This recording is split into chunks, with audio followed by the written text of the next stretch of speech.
August 2025 కన్య రాశి మాస ఫలాలు ఏ విధంగా ఉండబోతున్నాయో చూద్దామండి. ముఖ్యంగా ఈ వీడియోలో ఏంటంటే స్టూడెంట్స్కి ఏ విధంగా ఉంది, ప్రేమ సంబంధమైన విషయాలు, ఉద్యోగస్తులకు ఏ విధంగా ఉంటుంది, వ్యాపారస్తులకు ఏ విధంగా ఉంటుంది, వైవాహిక జీవితం, గృహిణులకు ఏ విధంగా ఉంటుంది, న్యాయపరమైన విషయాలు, రాజకీయ నాయకులకు ఏ విధంగా ఉంటుంది, మీ యొక్క ఆరోగ్యం ఏ విధంగా ఉంటుంది, ప్రాపర్టీ సంబంధమైన విషయాలు, రైతులు మరియు చివరన రెమెడీస్, ఇవన్నీ కూడా చూద్దామండి. సో చివరి దాకా చూడగలరు. నచ్చితే లైక్ చేయండి, 10 మంది బంధుమిత్రులకు షేర్ చేయగలరు. సో కన్యా రాశి అంటేనే బుధుడు ఎనర్జెటిక్, డైనమిక్, బాల్యావస్థ కాదు, వృద్ధావస్థ కాదు, ఎనర్జెటిక్గా ఉండే పర్సనాలిటీ. సో వీరికి ఏంటంటే ఈ మాసంలో మొదటిగా విద్యార్థులకు ఏ విధంగా ఉంటుందయా అని చూసినప్పుడు పంచమాధిపతి అయినటువంటి శనిశ్చరుడు వక్రీకరించి 7వ స్థానంలో ఉన్నారు. సో పంచమ స్థానాన్ని ఎవరైనా చూస్తున్నారంటే 2వ వారం తర్వాత బుధ శుక్ర గ్రహాలు వీక్షణ చేస్తూ ఉన్నారండి. సో కాబట్టి ఏంటంటే విద్యార్థులకు ఏకాగ్రత ఉంటుంది. సో అదేవిధంగా వారికి చదువుపై ఇష్టం అయితే ఉంటుందండి.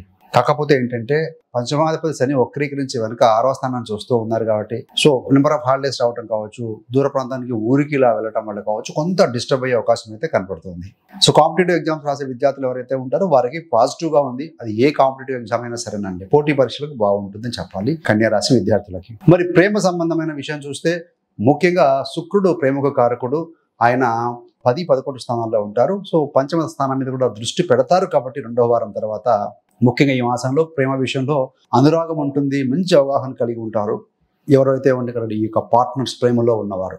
ఒకవేళ మీరు ఇష్టపడుతున్న వ్యక్తిని ఇంతవరకు వ్యక్తీకరించకుండా ఉంటే మీ యొక్క ప్రేమను వ్యక్తీకరించడానికి ఇది సరైన సమయంగా భావించవచ్చండి. మరి వృత్తి విషయంలో చూస్తే వృత్తికి అధిపతి బుధుడు 10వ అధిపతి 11వ స్థానంలో ఉన్నారు. వృత్తిపరంగా బాగుంది.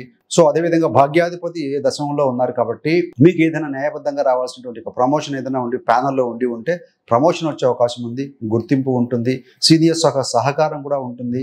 సో గవర్నమెంట్ ఉద్యోగస్తులకు కూడా అనుకూలత అయితే ఉంటుందండి. ముఖ్యంగా ఏంటంటే కొత్త పనులు కూడా వస్తాయి, పని ఒత్తిడి అయితే కామన్గా ఉంటుంది, ఆగి ఉన్న ధనం కానీ ఇలాంటిది వచ్చే అవకాశం అయితే ఉంది. ప్రైవేట్ ఉద్యోగులు ఏంటంటే కార్పొరేట్ కానీ ప్రైవేట్ ఉద్యోగులు కొంత అంతర్గత రాజకీయాలు, ఆఫీస్ పాలిటిక్స్కి దూరంగా ఉండండి. గాసిప్స్ వద్దు, థర్డ్ పర్సన్ నుంచి అవసరమే లేదు.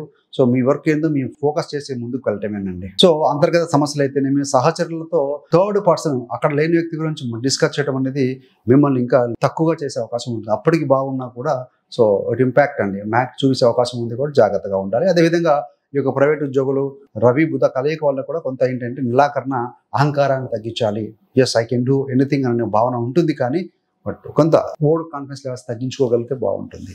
మరి వ్యాపార పరంగా చూస్తే 7వ అధిపతి అయినటువంటి యొక్క గురుగ్రహం 10వ స్థానంలో కేంద్రంలో ఉన్నారు కాబట్టి డెవలప్మెంట్ ఉంటుంది.